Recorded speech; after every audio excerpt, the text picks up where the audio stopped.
Hello and welcome to the Post to Post podcast. It is podcast number 62. We're back at you on a Sunday.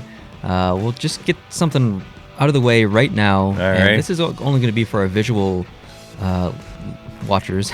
It's going to be kind of impossible for us to explain this to people who are just listening, but basically there's a sign that's here on our set, and it's in between our two mic stands. It says SNC.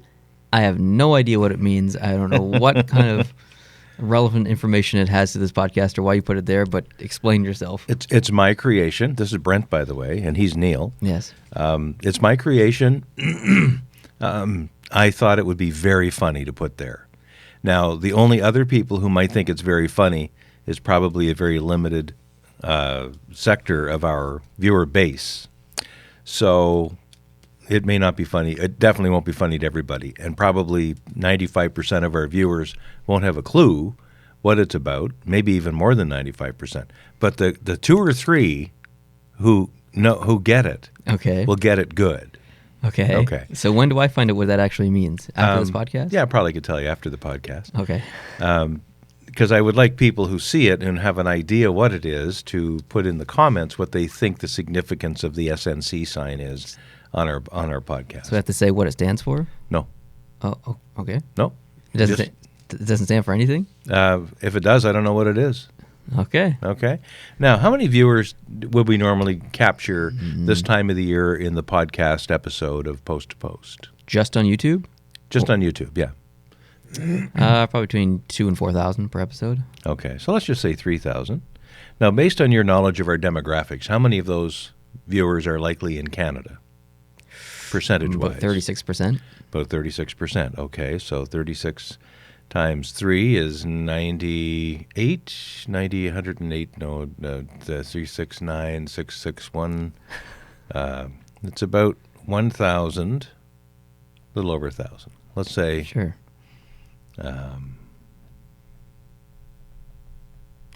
Yeah, 1,080. So let's say 1,100. Okay.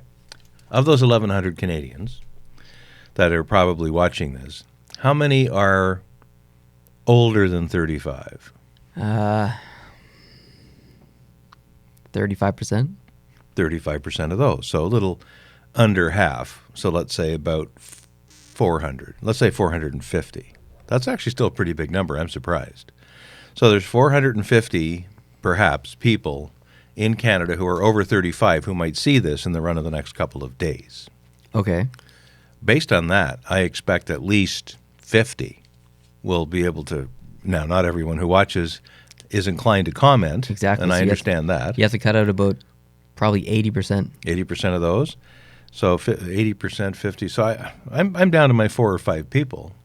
4 to 5 people, hopefully, will comment. Others will comment wondering what it is and saying this is stupid, and it is to almost everybody. It's a lot of time to be spending on 4 or 5 people. But the laugh factor is worth it. But you don't even get to see them laugh. Yeah, it's okay. I can picture it. You can do that without going through this whole thing. But Okay.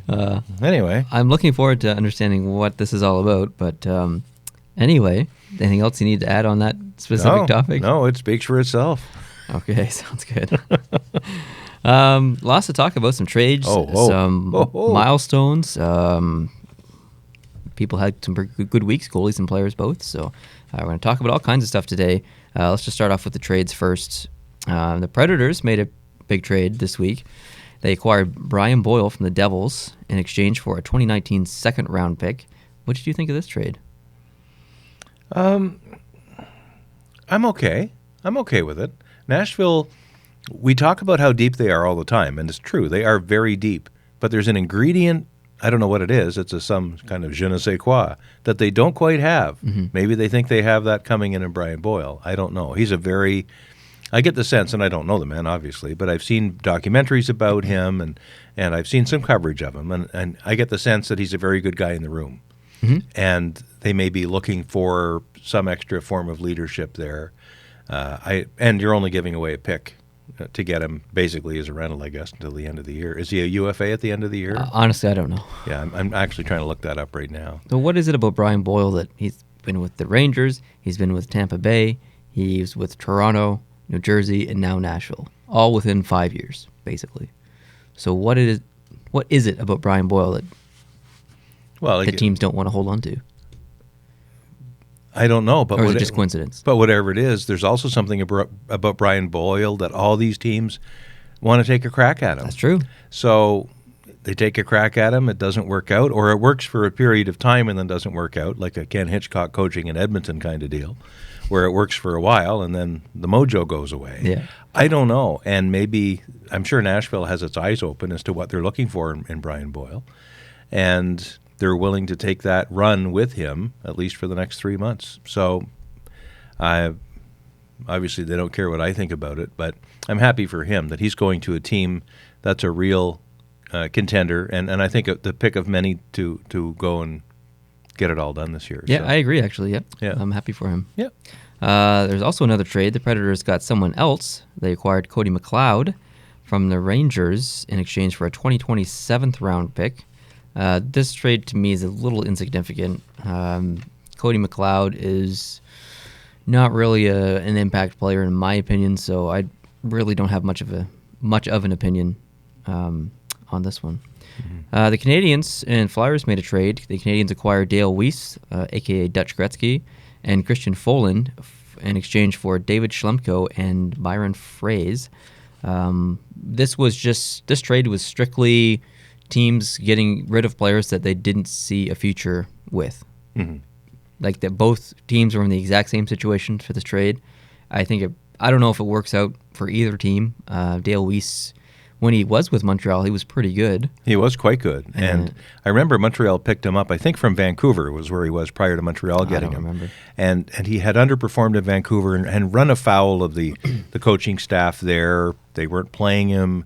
He wasn't content. He came to Montreal. He got lots of ice time, and he shone. He came out of a shell, and he did very well, and earning him the nickname in the Montreal market of the Dutch Gretzky, because he did have these flashes where he'd get a couple of goals in a game. That's not why he has that nickname. It's not from Montreal. No? He had that nickname well before that. Well, it's because he played in the Dutch league before the NHL or whatever, and was so far above and beyond any player in the league that, like, points-wise and skill-wise, he was the Dutch Gretzky. Well, I thought his name was Dutch. No. And therefore he was good. And nope. Okay. Maybe he is Dutch, but no. Yeah, well, it would make sense. Like, Weiss sounds like a German or Dutch, Northern European name. Anyway, all that said, I liked him when he was with Montreal. I was disappointed when he left.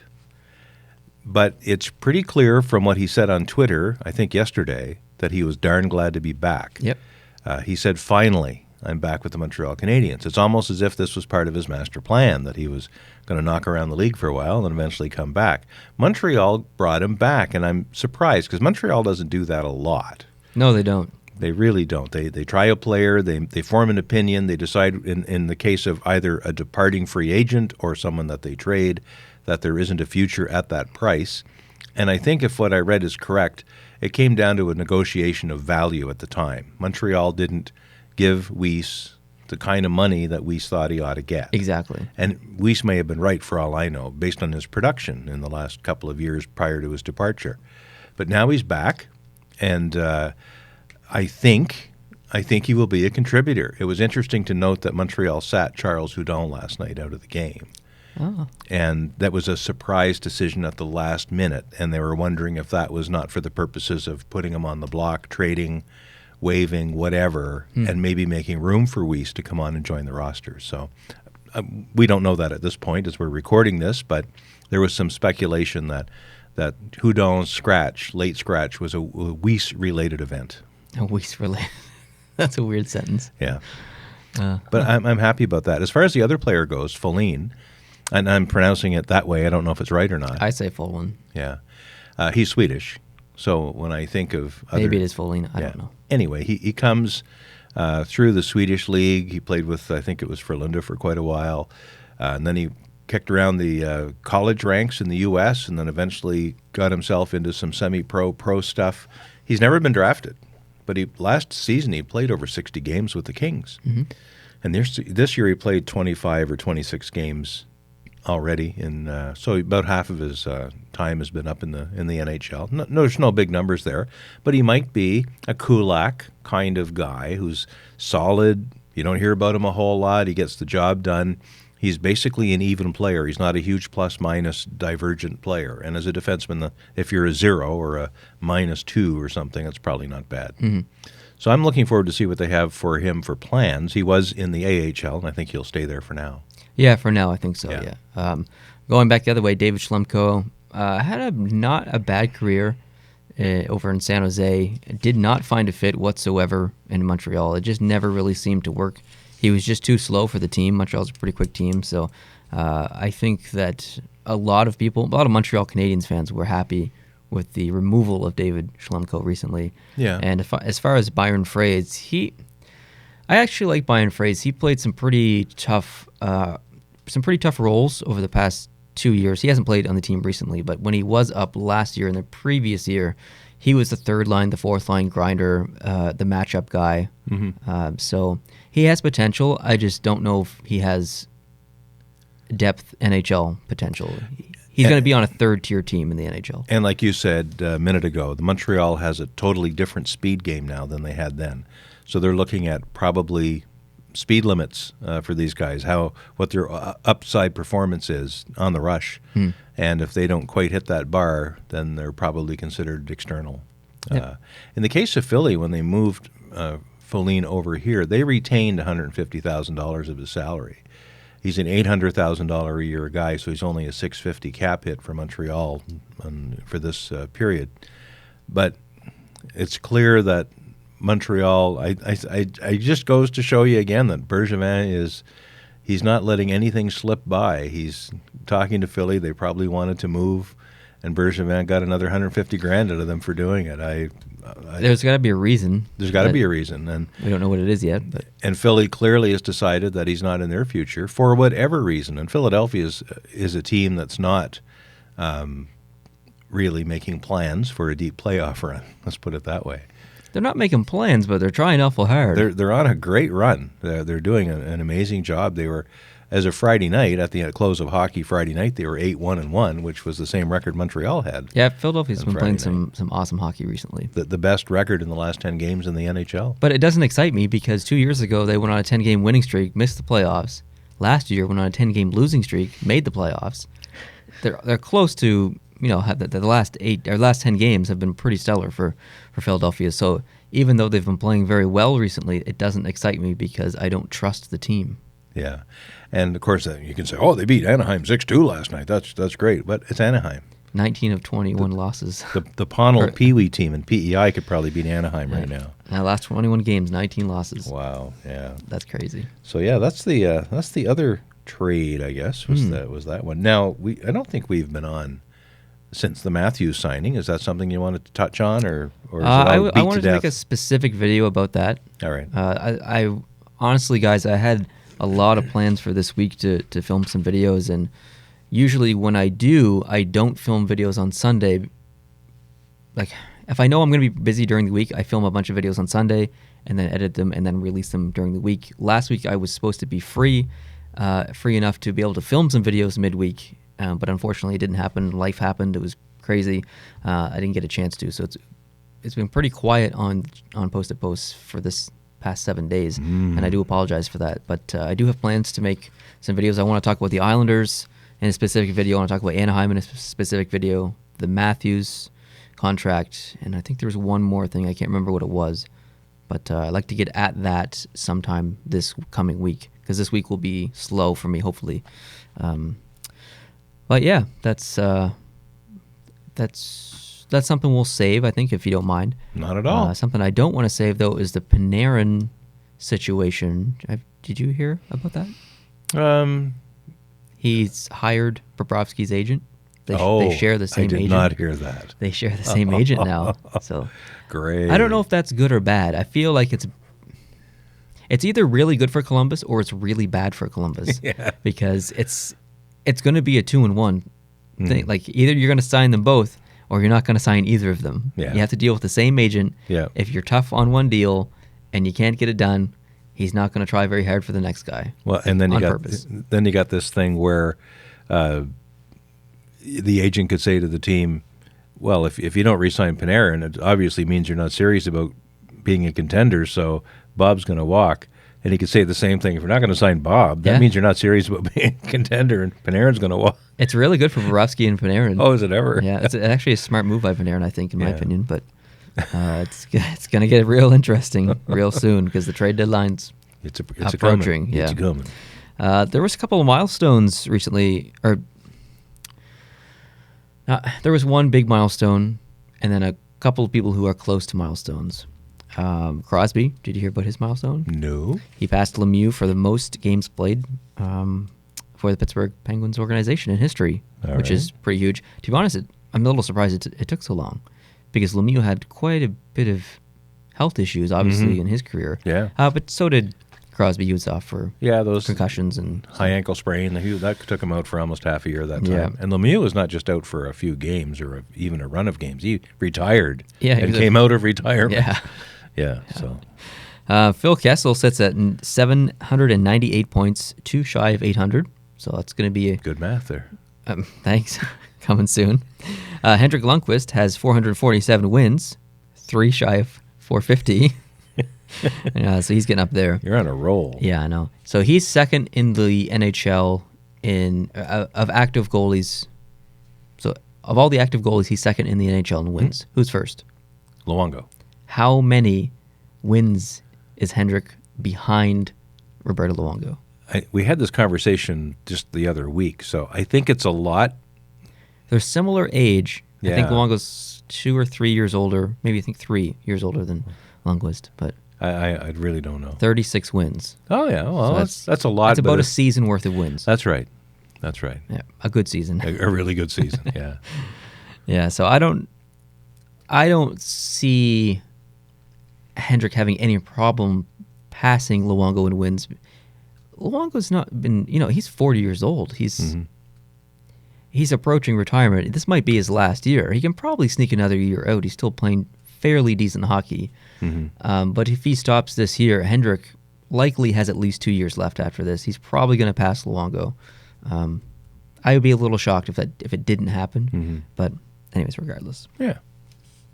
My players of the week, do you want to take any guesses? There was another milestone just last night, so maybe you want to save that. Was it Joe Thornton related? Yeah. Go for it. He tied Gordie Howe for the most assists. I think it's ninth place. Ninth place for the most assists, and it's quite a few. It's 1,049. He's one of the best playmakers in the league. Yeah, if not the best. Nicholas Backstrom is a tremendous playmaker as well. But that's actually a pretty big milestone. Yeah. So who's your players of the week? Who do you think it is?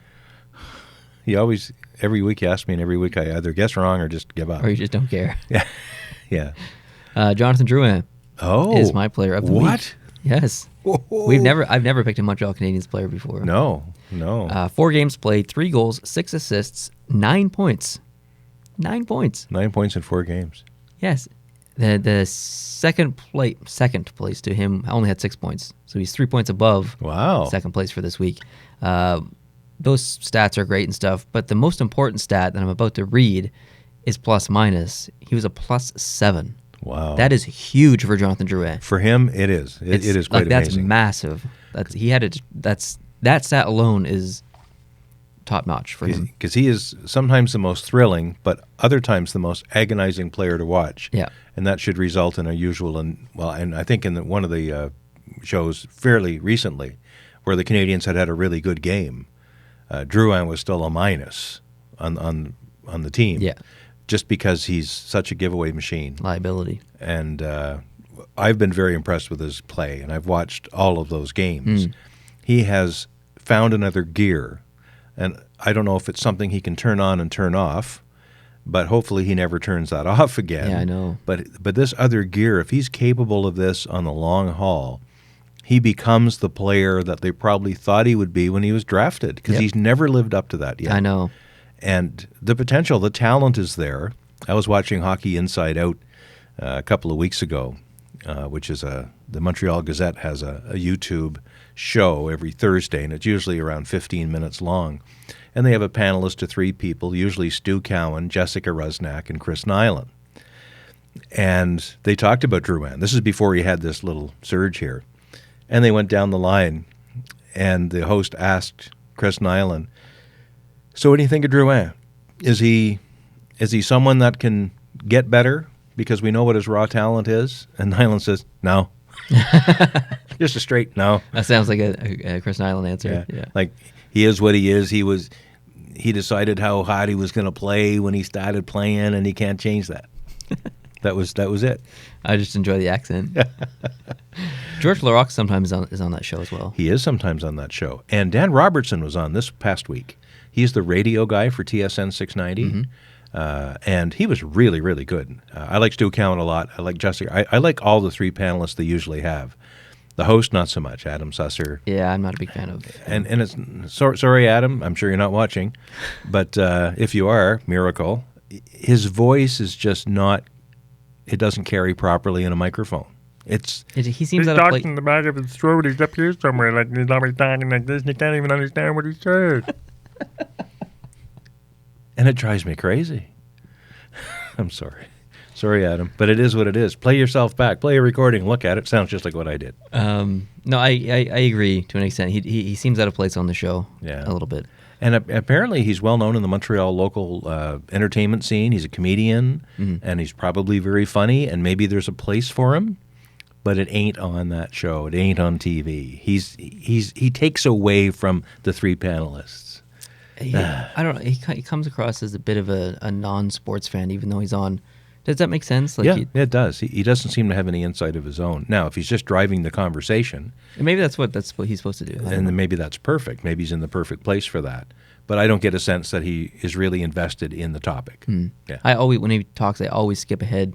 Like at the beginning of the show, I always skip to when they actually start talking. And I'm sure some people do it to some people don't like me and they want to hear you talk, and like that's fine. And there's people who continue to ask for clues or keys or links or something so they can fast forward to the part that they want to watch and not watch the rest of it. Yeah. I understand that, but considering what you're paying to watch this show, I don't think you can demand services like that. Oh, I don't think they're demanding it. Well, they're just asking. Yeah. It's a logistical time issue for me. I'm not going to do it. If someone else wants to do it, they can. Yeah, and for a while there was one or two viewers that would step in and actually provide the links to various topics in their comment, which was great, but it's not something that is worth the time to do it. Yeah, when we record this, I don't listen to it back. I just throw on the beginning stuff, the end stuff, make the graphics, export it, and send her off. Like I don't have time to re-listen to it and timestamp everything and make notes. I just don't. I'm sorry, but yeah. Okay. Actually, I'm not sorry because I can't do it. So. Yeah, but you're Canadian. You're sorry about everything. I know. Continue with the players of the week. Yeah. How about goalies? Oh man, Carey Price was on a streak. He's on a 7-game win streak until last night. Carey Price wasn't. I have 2 goalies and then some honorable mentions. He was in my honorable mention list. Oh, good. Okay. But other than that, I haven't followed closely. Jordan Binnington. 3 games played, 3 wins, .954 save percentage, 1.31 goals against average. That's amazing. Amazing. Hello, St. Louis. Yeah. And Tuukka Rask also had a really good week. 3 games played. He's back from his injury there, or concussion or whatever it was. 3 wins, .939 save percentage, 1.64 goals against average. Not too shabby. Yeah, not too shabby. Boston's pretty scary with the Halak-Rask combo. So Yeah, I wouldn't want to play them in the playoffs, to be honest. No. Honorable mentions are Carey Price, Anders Nilsson, who played an amazing game yesterday, and of course Carter Hart has been fantastic this past 2 weeks. So, just a quick shout out to Andrew Pillock. I'm not sure if you've seen any of his videos recently, but he's been releasing some pretty good quality content. Doing some trade deadline previews for each team. Oh, wow. So I think he's going to continue with that trend. So if you guys want to get some insight on some trade deadline stuff coming up, that's where you should go. I don't have a lot of time to watch other shows, other channels, but I do follow Andrew on Twitter, and I've seen him tweet out the links to his releases as they come out, and he's been busy. Yes, very busy. Very busy. Yep. Good for you. On to the game recaps, if that's okay. There was an insane amount of hockey on last night. Crazy. The Boston-LA game was the first one on, I believe. Boston won 5-4, and during that game, Boston was absolutely relentless at times. Jonathan Quick made some really good stops early in the game. Rask was pretty decent as well. I really thought that overtime penalty on Pasternak. He stepped on the blade of whoever's stick it was. It was an absolute joke because that power play led to the overtime goal for Boston. I just, like, it wasn't a trip. Pasternak stepped on his stick, on the blade of his stick, and fell, and then he threw his arms back. Oh, no. Well, that's unfortunate. Looked like he was playing for the Montreal Canadiens. Well, remember when Claude Julien used to coach Boston? Yeah. And they got into a bit of a tussle, kerfuffle, about who was diving and who wasn't. And Julien was considered to be unbelievably inconsistent with what we were all seeing. Yeah, exactly. Because someone put a nice video package together of all the diving, and then Julien going like this. And of course, I'm like, yeah, there you go. Got you. Now he's a coach of the Canadiens. It's like, oh, okay. Exactly. Yeah.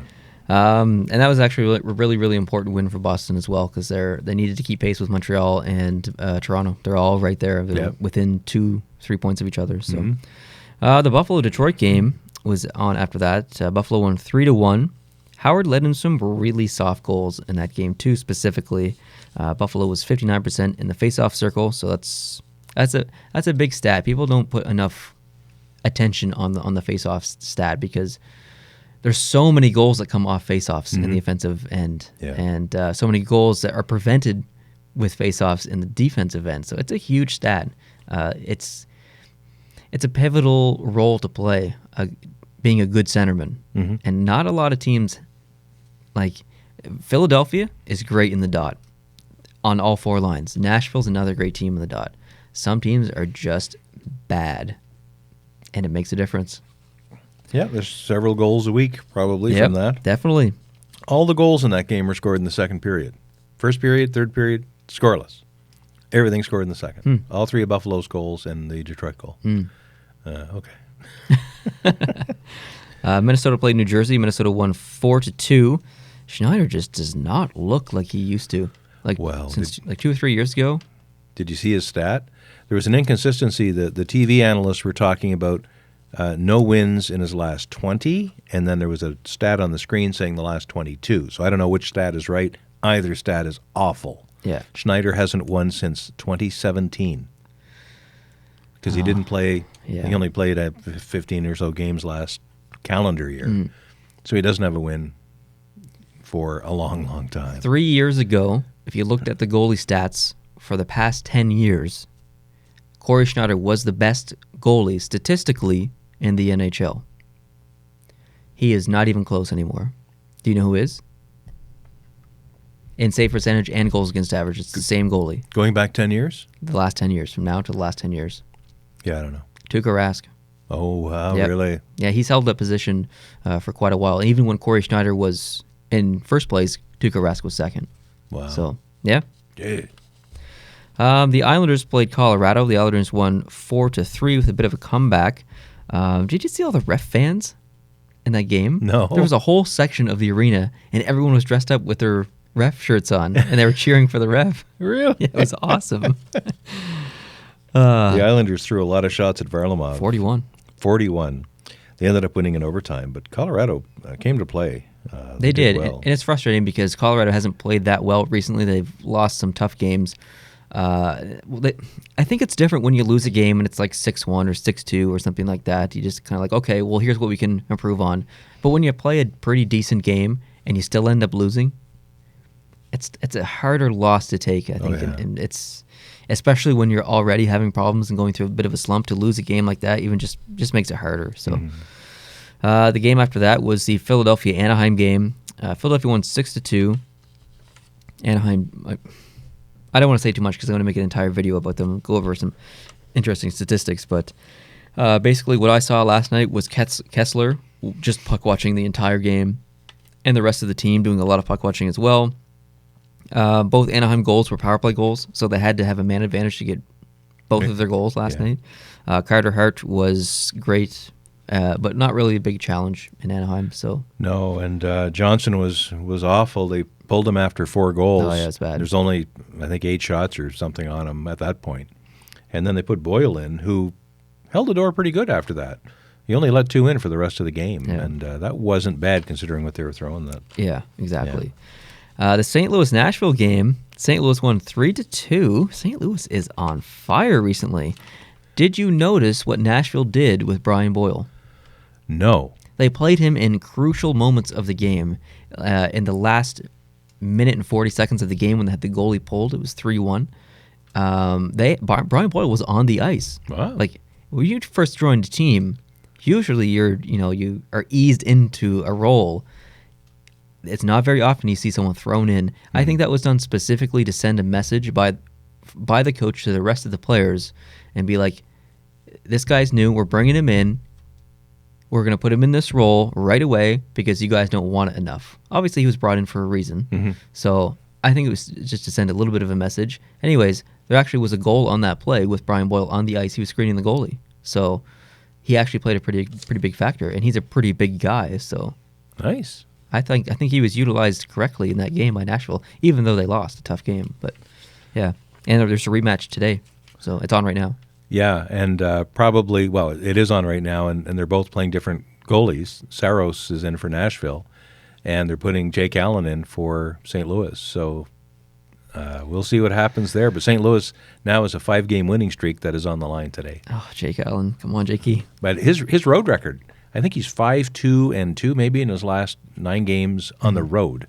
Okay. So on the road, he's not doing too badly. So maybe it's a good gamble putting him in there. But it's a big ask. It's hard to win in Nashville. Yeah. They're so good at home. Yeah. Kind of like Vegas. Vegas is such a good home team. The game after that was the Ottawa-Winnipeg game. Ottawa won 5-2. Brossoit was absolutely garbage. He was junk. It was bad. It was terrible. Just bad. I would have been better. Yeah, I think And I would so. probably be the suckiest goalie in the history of time. But I would have been better than Brossoit yesterday. But on the other end, Anders Nilsson Amazing. was incredible. Amazing. Amazing. He won them that game for Yeah. sure. Because I think Winnipeg had like 40-plus shots or something. They had 46 Yeah, shots. good stuff. Unbelievable. And did you see the Harper and Lemieux fight? No, I see all the fights a couple of days after Oh, they were okay. uploaded. It was. It wasn't bad actually. They did a lot of knuckle chucking, and it became a wrestling match. But they thankfully backed off and let them go Nice. for a change, which was nice. And I'd say it's about an even Steven thing. I think Harper ultimately was on top when they finally collapsed. But Okay. But it was a good dust up. All right. I thought so. Yeah. The Arizona-Dallas game was really good. Just before we leave that though, I actually watched the game. Okay. And Is that an insult? Because I didn't. well, no, watching the highlights is just as good. I actually did watch some of the game, but I was out last night playing Cards Against Humanity with some friends. They were doing a highlight package. This is late in the third period, and they were just talking about I don't know what it was now because it wasn't that important. And they came back when they came out of the highlight package, which was a bunch of slow motion replays and stuff. By the time they came back, 8 seconds had transpired since the face-off, and Josh Morrissey had scored. Wow. It's just like, yeah, that was so-and-so. He scored! Jeez. And they did that in a similar situation, not so much a highlight package before, but it was just brutal. Dang. The TV coverage was just absolutely awful. Timing was just way off. Anyway, okay, sorry. No worries. The Arizona-Dallas game was pretty good. It had a bit of a playoff feel to it because they just played a couple days ago. But Arizona won 3-2. Arizona's offensive zone pressure was pretty relentless at times. They kind of looked like Boston a little bit in their game.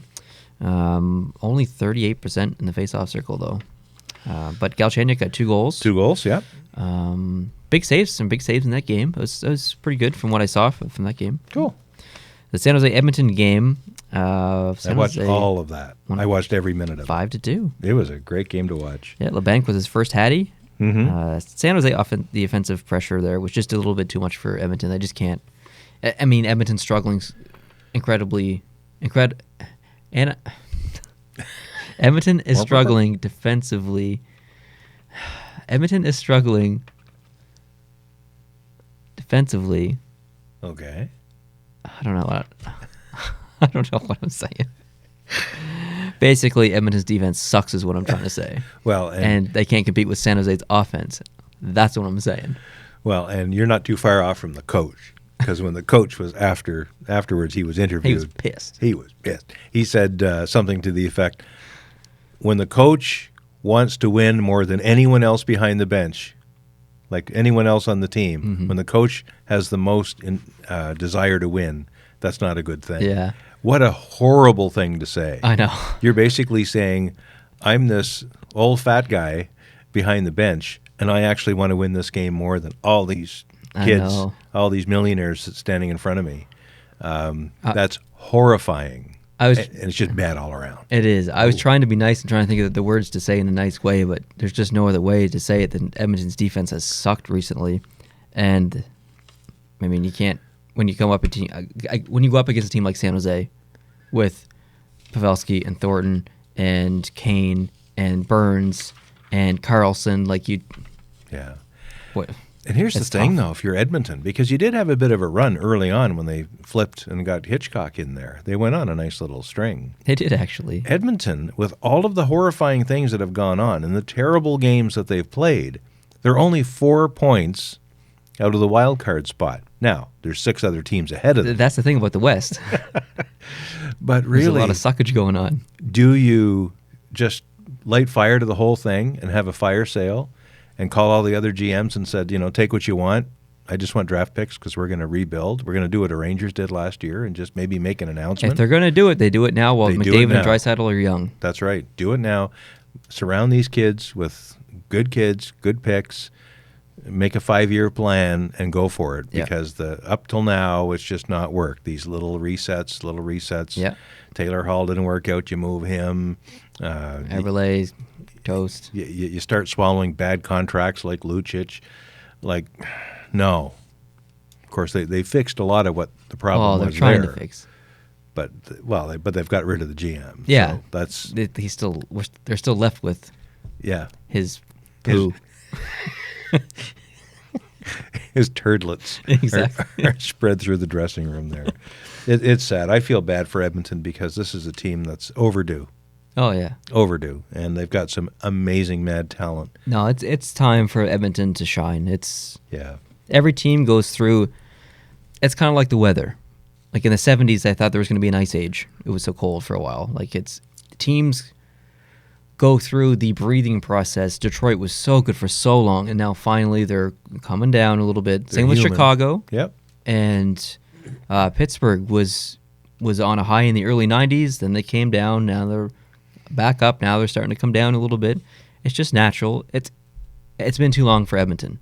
2006, they went to the finals against Carolina, and after that, it's been absolutely nonsense. Mm-hmm. They have the pieces to do something right now.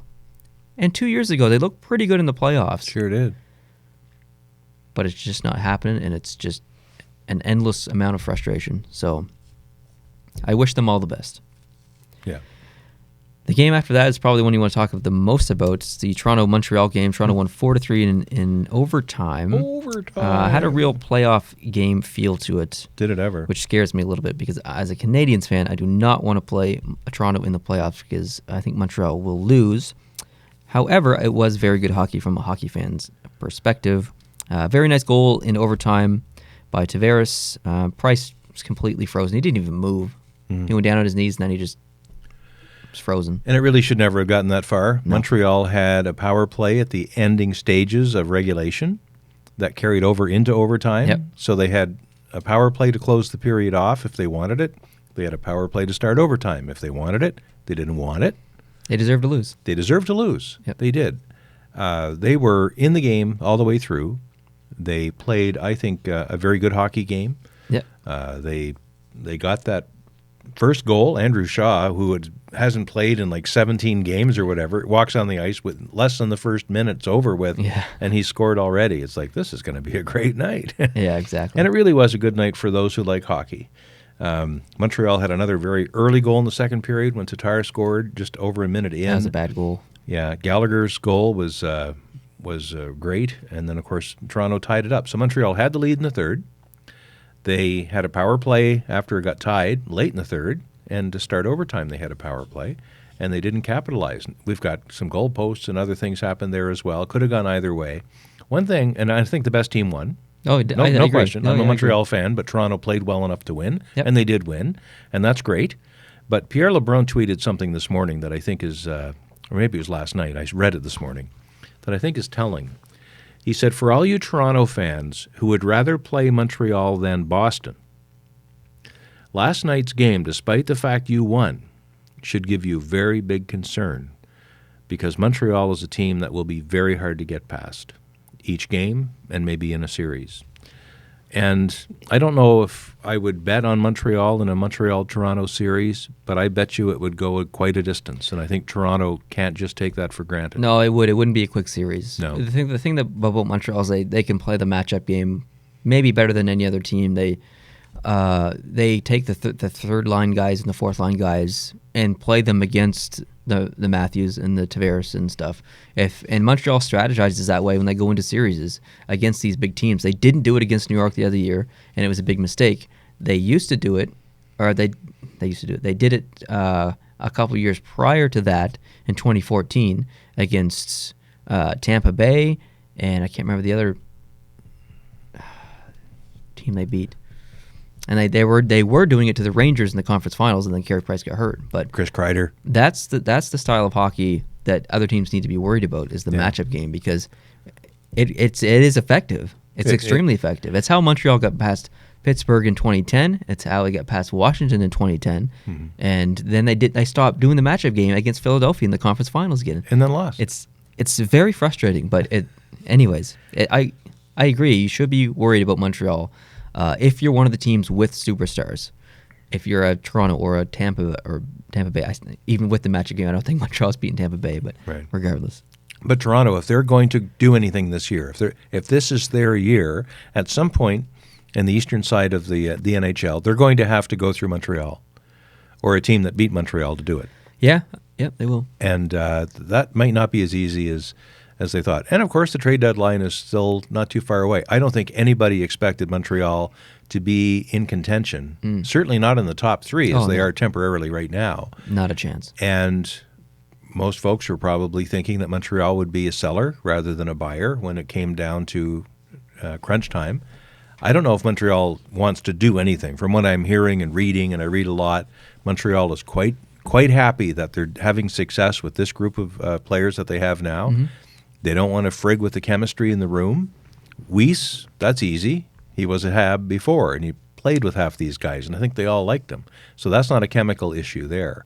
But to go out shopping and try to get Duchesne or something like that and throw him in there, I don't think that does anybody any good. So I think Montreal will go as far as they can go. Everything they get into the playoffs is a bonus from the head office point of view. And I think they still have a forward-looking 2 or 3 year plan down the road that they can still execute. But if they do great in the playoffs this year, all the better. I do not think Montreal gets by the second round if they make the playoffs. I'd actually bet $100 that they don't. And I wouldn't bet against you there. I love my Canadiens, but I'm a realist. Exactly. Yeah. I watched the whole game in French last night, which was great. I really, really enjoyed it. The announcers were good. They were excited. It was a great game to watch anyway. And it was a great game to watch in French because the announcing is so much better than in English. And it was just a great game all around. So yeah, it was pretty good game. Yeah. Yep. I watched the majority of it. I didn't see the first 7 minutes of the game, but I watched the rest. Yeah. The Tampa Bay Pittsburgh game. Tampa Bay won 5-4. I'll let you tee this one up. You were pretty excited about it earlier. Well, I was. I didn't watch the whole game, but I watched several good highlights of the game, and it was just different. It had these teams could be facing each other in the playoffs, maybe even in the first round. And these teams hate each other. If it wasn't apparent before yesterday, it is now. They hate each other. Crosby and Johnson get into it. Crosby actually tossed his gloves. Some people would say Johnson turtled, but Crosby ended up in the box. And there's lots of yapping, lots of chirping, lots of bad blood. That's why I like Crosby now and didn't like him when he first entered the league, because when he first entered the league, he was really entitled. He would cry to the refs all the time. That's where he got the nickname Crybaby Crosby. But in the past, I would say probably 5 or 6 years, he's an amazing he's always been an amazing player. But he's fully rounded. He's matured quite a bit. He plays a great physical game. He's got that high skill. Yeah, and he's got that edge. Anytime your captain's willing to throw down the gloves, and go for a little fisticuffs. Like Jamie Benn, That is a captain, in my Yeah. opinion. Yeah. Sidney Crosby, that is a captain, in my opinion. Yeah. So that impressed me. I like that. Good for them. Do you Yeah. see Tampa Bay's uniforms? Yeah, They were in the black uniforms. I don't want to say too much about it because I want to make a video about it. Okay. Because Philadelphia also has a jersey I want to talk about, and so does Pittsburgh. All So right. I want to say those for a specific video. But Do you know what Tampa Bay's record is right now versus the Metropolitan? I do not. 16-2-0. It wouldn't. It's probably the same with every division. They're 16 points ahead of every other team. Yeah, it could be. It could be. But their dominance of Metro Division teams this season is astounding. And it must send a chill of fear Oh yeah. into whoever's going to get that second wild card berth. Mm-hmm. Right now, that team in the second wild card berth is Pittsburgh in the Metropolitan Division. And after last night, it was a close game. It was 5-4. It was actually 5-3 for a while, I think. And then Pittsburgh scored a late goal to make it 5-4. So the game wasn't quite as close as it looked. But Pittsburgh pulled the goalie, couldn't succeed. And Tampa Bay ended up winning that. But that was a great game. If that's a playoff matchup that happens, I'm watching that. Oh, definitely. I'm watching that one. Definitely. If my team's not in it or my team's on an off night, that's the series I'm watching. Mm-hmm. It's going to be fantastic. Oh yeah, buddy. Oh yeah. The next game, the Florida-Washington game. Florida won 5-4 over Washington. This is what's so frustrating to me about Florida. They're kind of like, there's a couple of teams in the NHL who play really well against really good teams and terrible against terrible teams. Montreal's a good example of that. I don't want to talk about Montreal anymore, but Montreal's a good example of that. Yeah. I feel like Florida is also in that category. Yep. Florida plays really well against good teams and not so great against bad teams. They played really good last night. They have all the pieces there to be competitive, to be a highly competitive team, and they showed it last night. And I wish they would do it more often. I wish they could get a little bit more consistency behind their game, because if they just get a couple more pieces and get consistent goaltending, that's a cup contending team right there. Yep. Honestly, it is. Yeah. So I wouldn't underestimate Florida. If they snuck in the playoffs, I would not underestimate them. Luongo got another win. He did. Beat Holtby. Yeah. In a 5-4 game. It's overtime, of course. So Yeah. Washington got a point, a badly needed point that they're going to want to have. Mm-hmm. But yeah, that was good. The Vancouver-Calgary game was an awesome game. That was fantastic. It's my favorite game of the night. It was great. It It was was- back and forth. It was awesome. Vancouver won 4-3. Yeah. Markstrom was absolutely unreal. He was the saves. Like, It I don't was understand. the windmill. Yeah. You saw the It's windmill. everything. That was fantastic. Huge windmill. That was in the third. It was funny, though. Markstrom, being so good, he did the interview after the game with Scott Oak, got the free Hockey Night in Canada towel. And Oak asked him, he said, this is, your performance tonight was amazing, just amazing. You must consider this maybe to be the best performance in your NHL career. He says, no, I let in 3 goals. And I love that guy. Yeah. Because, yeah, he did great. I got lucky in a few, and I did this and I did that, but he never took any credit for anything. And I let in 3 goals. And a couple of them were bad ones. Anyone who lets in 3 goals shouldn't be patting themselves in the back. Like that was he didn't say that, but between the lines, that's he's what not he wrong said. in the way. No, he's not. And it was just a fantastic interview, and he was unbelievable. Yeah, he was in great that that game. Yeah. Do you know what I didn't like about that game? I don't know. Why the hell did Calgary get James Neal to take a shot? Oh, in the shootout? In the shootout. He's having a terrible year. A terrible year. And maybe his record previously in shootout attempts is really good. I don't care. Don't put a cold guy in the shootout who isn't having a good year. He's struggling. Put someone else out there who can make it happen. Because James Neal's shot was garbage, and it lost him the game. Did you see his teeth go flying? No. He got a high stick in the mouth in the third. And you can see 2 teeth flying through the air in slow motion. Ugh. And down he goes, holding the mouth and everything. And it's a 4-minute penalty, because when you have 2 teeth go flying, it's blood. 1 minute for every pound. 1 extra minute for every tooth. Yeah. But you could see them afterwards picking them up off the ice and stuff. It was quite gross. And then they showed him. He disappeared not for very long because he's a good. He's a hockey player. So he comes back out and he's showing the guys on the bench. He's giving them a weird smile. Two of the upper chicklets went. Maybe they put him in the shootout just to say, maybe. Hey, you've had a rotten night. Maybe. Yeah, this is your reward. Maybe. I don't know. That's right. But it was great. Besser finally got a goal in that game, but I don't know. Did you watch the game or just I saw watched highlights? the majority of the game. I was also playing Cards Against Humanity at the same time. So. Right.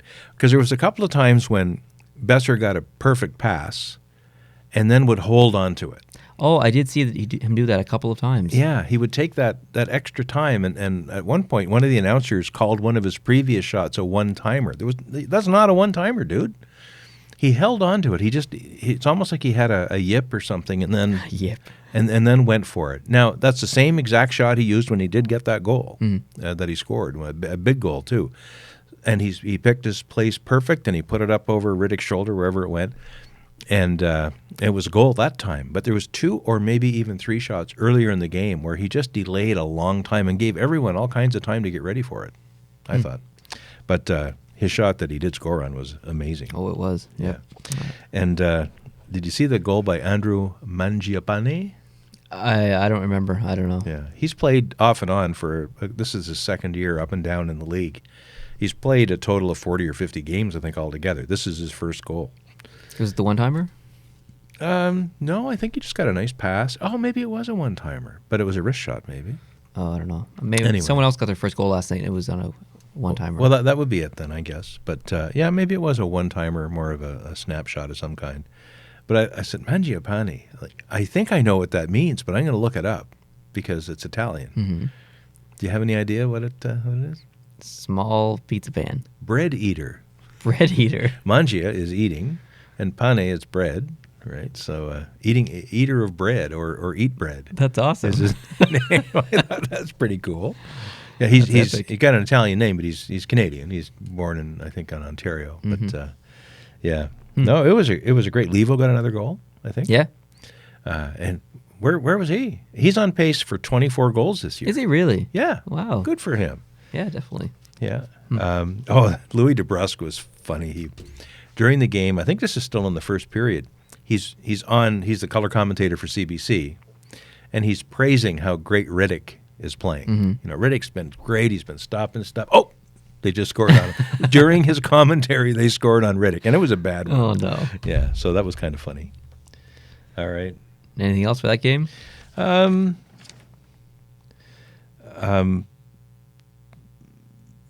Thatcher Demko is hurt, so Mike DiPietro was the backup goalie for Vancouver in that game. Mike DiPietro of the Windsor Spitfires just a couple of years ago, and he was traded to the Ottawa 67s. He's basically still playing in the OHL, but because Demko was hurt, they brought him up about 2 or 3 years ahead of schedule, and was dressed for 2 or 3 games now already with Vancouver. They have no intention of actually playing him, but he's there. So he's there as the backup? Yeah, there's a backup. Okay. I was going to say, because he didn't play last night. No, he didn't. So we just spent a whole bunch of time on Markstrom. So. Yeah. It's like, are you delusional or what? But, No. Yeah. I'm just being me. On the bench. On the bench. Okay. Yeah.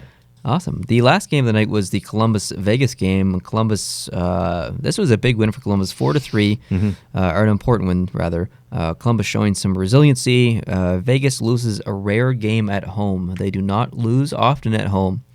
And, Columbus definitely showed some resiliency there at the end of the game and got that big win. So that game had a really good pace to it as well. I thought that was a pretty good game from what I saw. Yeah, Cam Atkinson, 2 goals. Panarin got a goal, 2 assists. Yep. And Bob was the winning goalie. So a lot of stuff on display there. Kind of like Ottawa's game. All their big guys, Stone, Duchesne, Yep.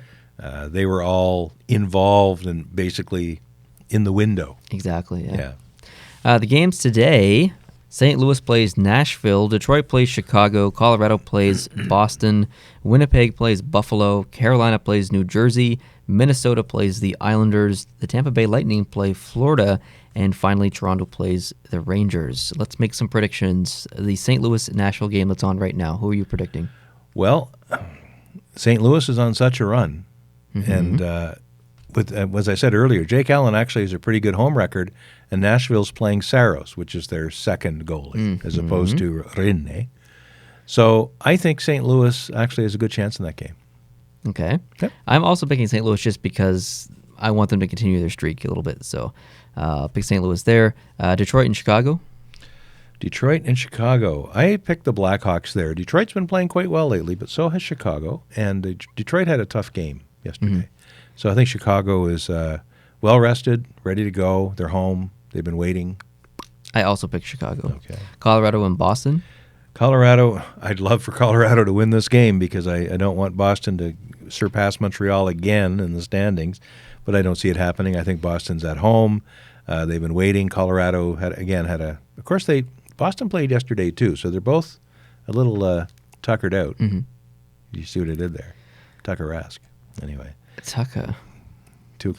Okay. Anyway, I think Boston wins at home. I think Boston wins also. Yeah. Winnipeg and Buffalo.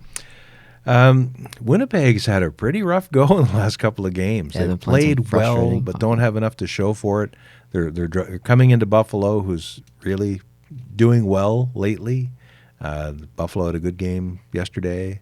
I see Buffalo as the winner here. I'm picking Winnipeg because they need to break their streak a little bit. Well, so, yeah. Okay. Carolina and New Jersey. Carolina is They're scratching on that door. They're scratching on that door, and all they need to do is win today, and they knock Pittsburgh out of that fourth or out of that second wild card spot. I'm picking Carolina. I am as well. Did you see what happened? Who did they play? Was it Friday night?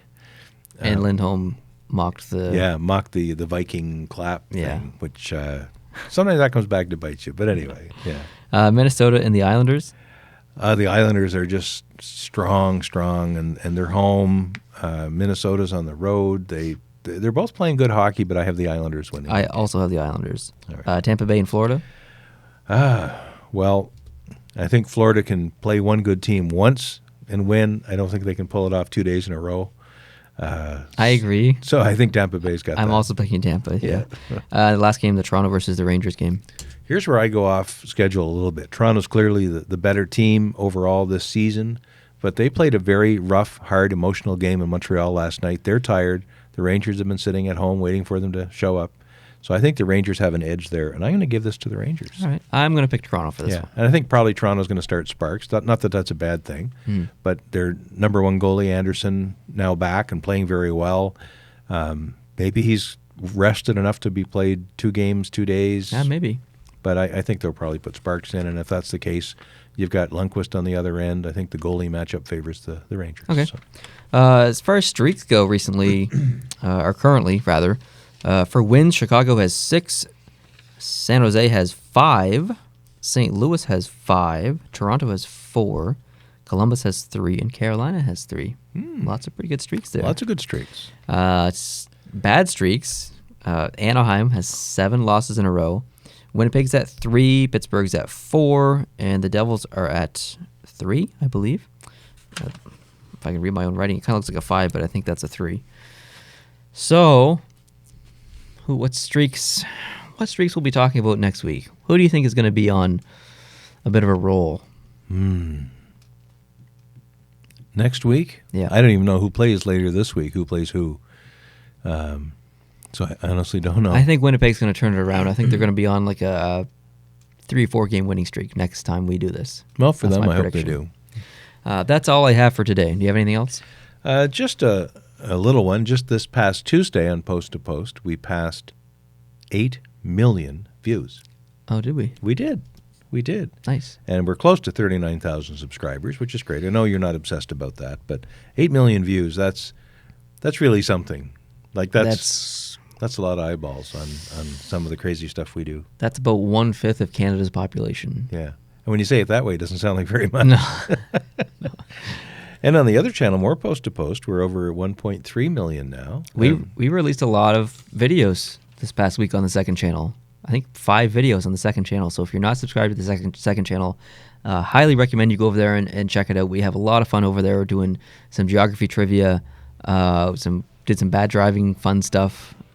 Just some random fun stuff. So go subscribe there. It's called More Post to Posts. Thank you so much for watching this podcast or listening on iTunes or Spotify or Google Play Music, however you are consuming this content. We really appreciate it. Leave a comment down below and let us know what you thought of this podcast.